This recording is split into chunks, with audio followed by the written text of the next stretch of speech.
So, the Globe and Mail today released an article talking about how csis alleges that India had foreign interference in regards to the Conservative Leadership Party. And while that sounds like a massive bomb of information and awful, horrible things for Pierre Poilievre, it's actually not as bad as what everyone thinks once you get into the details of it. So, csis basically said, as of earlier last year, they had found proof of interference from India in helping Pierre Poilievre win the leadership race. There was fundraising and such. But here's the thing. Pierre Poilievre won by such a huge margin that even though these, like the Indian government and India did interfere with the election, it most likely did not make a difference. He would have won either way. So when Pierre Poilievre says that he won fair and square, he is generally correct. But the issue here is that India is a foreign government and they attempted to interfere in a Canadian election. So that is definitely a big problem. Now, Pierre Poilievre had have had his security clearance, he would have known about this last year when it came out through csis, and he could have determined himself if it was a problem, if there was people that he needed to remove from associating with his party. But because he did not have his security clearance, he had no clue. So when this came out today, big surprise, he's caught off guard. Doesn't make him look good. But as usual, Pierre still refuses to get his security clearance. He still doubles down, acting like if he gets it, it's a muzzle from the Liberal Party and that it will, they'll use it against him and so on and so forth. But that is not the case. When somebody gets their security clearance, two things happen.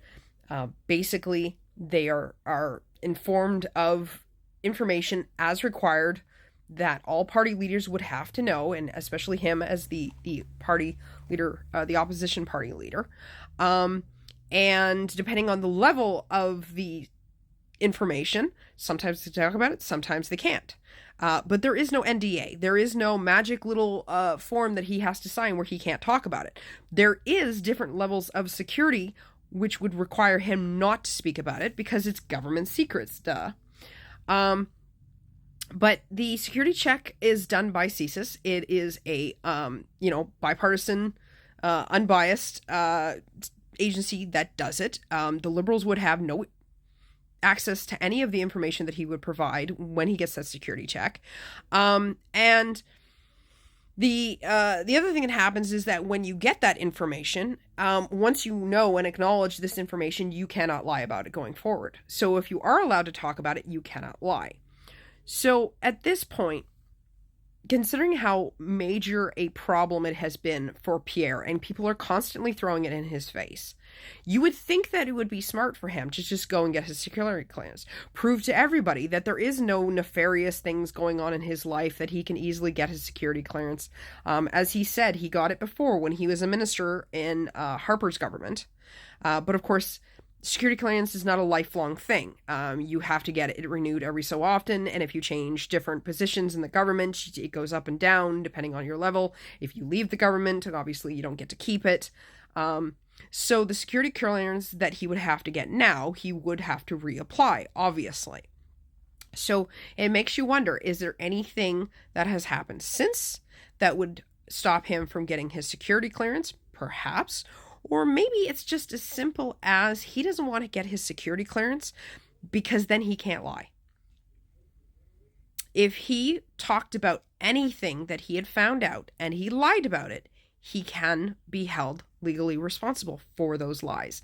And we know how much Pierre loves to twist information, twist things to his advantage, flat out lie about things. So I think, honestly, the real reason that he doesn't want to get his security clearance, if it's not anything to do with his wife and her family connections, then it's just basically that he cannot lie and he knows he can't.